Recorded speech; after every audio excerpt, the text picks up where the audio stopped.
Hello guys, it's Genevieve Tabila Norman. Masaya ako dahil yung mga tanim ko ang pinupunteriya ko.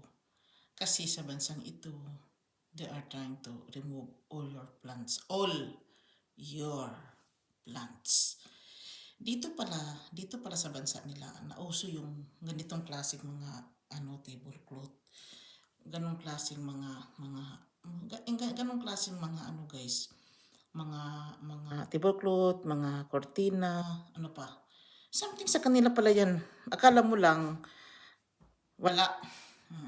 Mag-research ka kasi, oo. Kung anong nababagay. Since andyan pa yung mga mga orchids ko, hindi pa naman sila na-remove lahat. Magchika-chika muna tayo.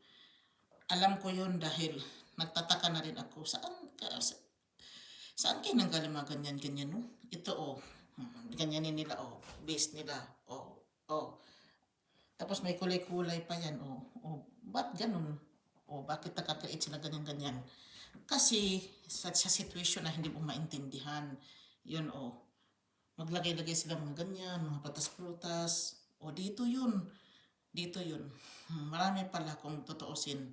Guys, dito na lang ako. Maraming salamat. Bye.